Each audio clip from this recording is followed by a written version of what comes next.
Hello friends, welcome to செல்வி சமையல் channel. எல்லாருக்கும் வணக்கம். இன்னைக்கு நல்ல மிருதுவான ஒரு கேக் செய்ய போகிறோம். அது எப்படி செய்யணும்னு பார்க்கலாம். வாங்க வீடியோக்குள்ளே போகலாம். நான் இதில் 1 கப் ரவை எடுத்திருக்கேன். பாருங்க, இந்த ரவை தான் நான் எடுத்திருக்கேன். சர்க்கரை 3/4 கப்பு நான் எடுத்திருக்கேன். இதையே நல்லா மிக்சியில் சேர்த்துருக்கேன். நல்லா அடித்து எடுத்துட்டு வந்துடலாம். அடித்து எடுத்துக்கிட்டு வந்த ரவையும் சர்க்கரையும் ஒரு பாத்திரத்தில் நான் சேர்த்துட்டேன். பாருங்கள், சர்க்கரை நல்லா நெய்ஸாக அரைச்சிடும். ரவை கொஞ்சம் நரநரப்பாக தான் இருக்கும். இது இப்படியே இருக்கட்டும்.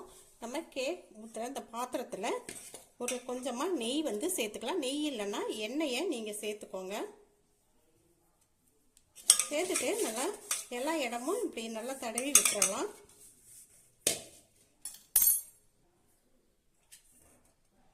எல்லா இடத்துலையும் நெய் படுற மாதிரி தடவி விட்டுட்டு கோதுமை மாவு அல்லது மைதா மாவு இப்படி ஓரங்கள்லாம் படுற மாதிரி நம்ம பண்ணி விட்டுறலாம்.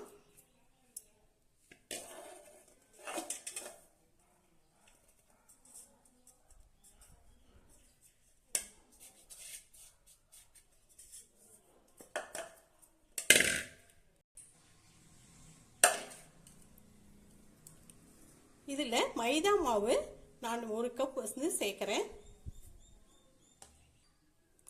பேக்கிங் பவுடர் 1/2 ஸ்பூன் சேர்த்துருக்கேன். பேக்கிங் சோடா 1/2 ஸ்பூன் சேர்த்துருக்கேன்.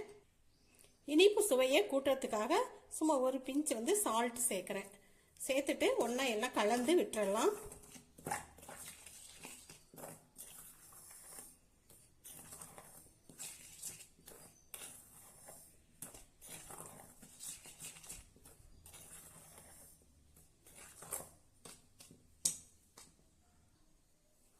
எண்ணெய் 1/2 கப் நான் எடுத்திருக்கேன். வாசனை இல்லாத எண்ணெயாக எடுத்துக்கோங்க. கோல்டு வின்னர் சன்ஃப்ளவர் ஆயில் இது மாதிரி எடுத்துக்கோங்க. இதை ஒன்றா நல்லா கலந்து விட்டுறலாம்.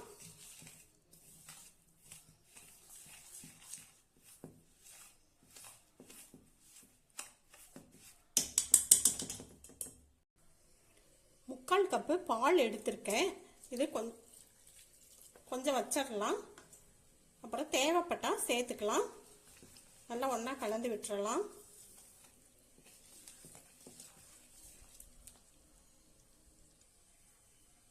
இந்த பாலையும் நான் சேர்க்குறேன்.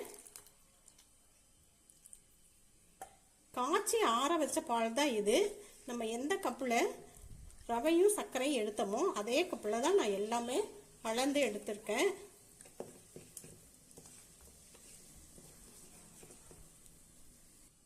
இன்னும் கொஞ்சம் பால் சேர்க்கிறேன். ரொம்ப கெட்டியமாக இருக்கு. நல்லா கட்டி இல்லாமல் கலந்துக்கோங்க. இந்த ஸ்டேஜில் நான் ஏலக்காய் தூள் 1/2 ஸ்பூன் சேர்த்துருக்கேன். நீங்கள் எசன்ஸ் இருந்தால் கூட சேர்த்துக்கலாம். வெண்ணிலா எசன்ஸ் இப்படி ஏதாவது இருந்தால் சேர்த்துக்கலாம்.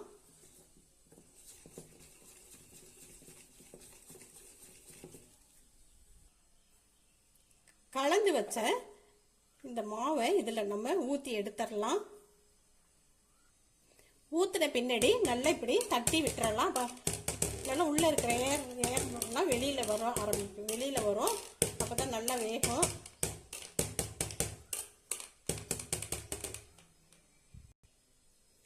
நான் ஒரு பாத்திரத்தை எடுத்து அடுப்பில் வச்சுருக்கேன். உங்களுக்கு கடாய் நல்லா அடி கனமானது இருந்தால் அதையும் கூட எடுத்து வச்சுக்கலாம். இது மாதிரி ஒரு ஸ்டாண்டு இதுக்குள்ளார வச்சிடுறேன்.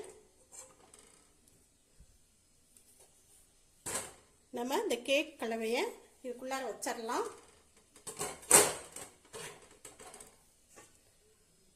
நல்லா தட்டு போட்டு மூடி வச்சிடலாம். ஒரு 35 அல்லது 40 நிமிஷம் வேகட்டும். ரொம்ப லோ ஃப்ளேம்லேயே வச்சிருங்க, வெந்துடும். ஒரு 20 நிமிஷம் கழிச்சு திறந்து பார்த்த பின்னாடி நான் கொஞ்சம் டூட்டி ஃப்ரூட்டியை சேர்த்துருக்கேன். இப்போ மீண்டும் மூடி போட்டு வச்சிடலாம். 40 நிமிஷம் ஆயிடுச்சுங்க. எடுத்து இப்போ பார்க்கலாம். நான் இடையில டூட்டி ஃப்ரூட்டியை இந்த நட்ஸையும் நான் வச்சேன். ஒரு 20 நிமிஷம் கழித்து திறந்து பார்த்துட்டு நான் இதை போட்டேன். அது மாதிரி நீங்கள் போட்டுக்கோங்க. ஃபர்ஸ்ட்லேயும் இதை போட்டுக்கலாம். இப்போ நம்ம இதை குத்தி பார்க்கலாம் வெந்துருச்சான்னு. பாருங்க நல்லா ஒட்டாம வருது. இப்போ வெந்துருச்சு. இதை எடுத்து வெளியில வச்சுட்டு ஆறட்டும். ஆறின பின்னாடி எடுத்துக்கலாம். ஆறிடுச்சு. ஓரங்கள்ல இப்படி நல்லா கொஞ்சம் அப்படி பண்ணி விட்டுக்கலாம்.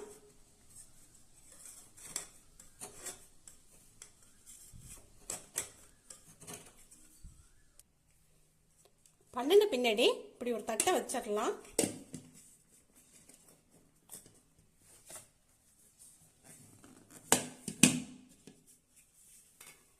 பாருங்க சூப்பரான கேக் வந்து ரெடி ஆயிடுச்சு. ரொம்ப நல்லா வந்திருக்கு. எனக்கே ரொம்ப சந்தோஷமா இருக்கு.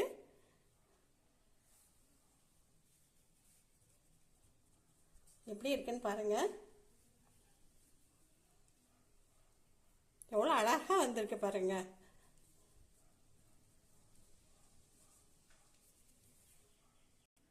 பாத்திரத்துலையும் பாருங்க நல்லா ஒட்டாம வந்திருக்கு. நம்ம இந்த மாவு தூவி விட்டோம்ல அது மட்டும்தான் இருக்கு. வீட்டில் உள்ள பொருளை வச்சு நல்லா சூப்பரா ஒரு கேக் வந்து ரெடி ஆயிடுச்சு. கட் பண்ணிக்கலாம். அப்படியே சாஃப்டா உள்ள இறங்குது.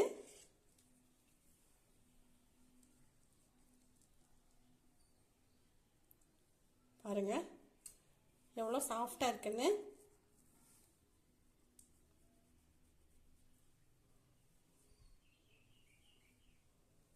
பாருங்க முட்டை இல்லை, பட்டர் இல்லை, ஓவன் இல்லை, இருந்தாலும் நல்ல பாருங்க எந்த அளவுக்கு நல்லா சாஃப்டா வருதுன்னு. நல்லா டேஸ்டா இருக்கும். நீங்களும் ஈஸியாவே இது மாதிரி கேக் செஞ்சிடலாம். இந்த வீடியோ பிடிச்சிருந்தா லைக் பண்ணுங்க. இதுவரை சப்ஸ்கிரைப் பண்ணாதவங்க சப்ஸ்கிரைப் பண்ணி சப்போர்ட் பண்ணுங்க. நன்றி.